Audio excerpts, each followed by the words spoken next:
ఇవాళ మనకి కార్తీక పౌర్ణమి అయితే 365 ఒత్తులు ఉదయం వెలిగించాలా సాయంత్రం వెలిగించాలని మీకు ఉదయం వీలు కుదిరింది అనుకోండి ఉదయం వెలిగించుకోండి, లేదంటే ఈవినింగ్ వెలిగించుకోవచ్చు. అలాగే ఈవినింగ్ వెలిగించుకోవడం వల్ల ఏంటంటే మనం ఒకవేళ గుడికి వెళ్ళామే అనుకోండి, గుడికి వెళ్ళినప్పుడు మనకి జ్వాలాతోరణం కూడా వెలిగిస్తూ ఉంటారు. ఆది దర్శనం అవుతుంది దేవుడికి. ఇలా 365 ఒత్తులు కూడా వెలిగించుకోవచ్చు. మీకు ఎటు వీలు కుదిరితే అలాగా ఈవినింగ్ వెళ్తే ఇది ఒక ప్లస్ పాయింట్ అయితే ఉంటుంది.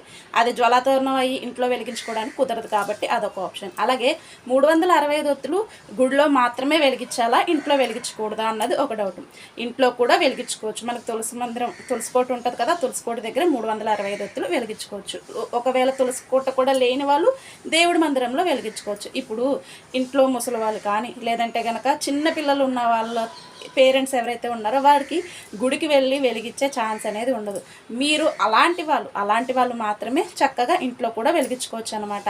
మనకి ఎక్కడైనా కూడా మీరు కార్తీక పురాణంలో కూడా చదవండి, మనకి ఆప్షన్ కుదరకపోతే ఇంట్లో కూడా దీపం పెట్టుకోవచ్చు అని ఉంటుంది. అలాగే తలస్నానం వచ్చేటప్పటికి వేడి నీళ్ళు చేయకూడదు అని అంటారు. మనకు ఓపుకున్నది అనుకోండి, బావ దగ్గర, చెరువు దగ్గర, నదిలో అన్నది మన ఇష్టం. చక్కగా అక్కడికి వెళ్ళైతే కనుక స్నానాలు చేయొచ్చు.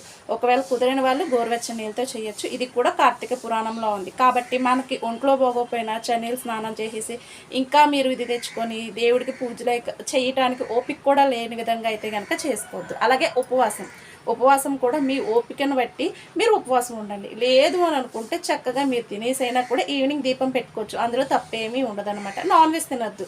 ఒకవేళ నాన్ వెజ్ తినేటట్టయితే కనుక హెడ్ బాత్ చేయండి. మ్యాక్సిమం అయితే ఈ కార్తీక పౌర్ణమి లేదంటే కనుక కార్తీక సోమవారం అలాంటి రోజుల్లో తినద్దు. మిగతా రోజు మీ ఇష్టం. అదొక్కటైతే కనుక గుర్తుపెట్టుకోండి. ఈ విధంగా మనం ఓపికతోటి, భక్తితో, మనకి ఓపిక లేకపోయినా భక్తితో దీపం వెలిగించుకోవచ్చు. కానీ ఓపిక లేనప్పుడు ఇలాంటివన్నీ చేసి భక్తితో ఆ దీపం పెట్టమని అయితే కనుక ఏ దేవుడు చెప్పడం అనమాట. మనం మనస్ఫూర్తిగా దేవుణ్ణి స్మరించుకోవాలి. ఇది నేను చెప్పదలుచు.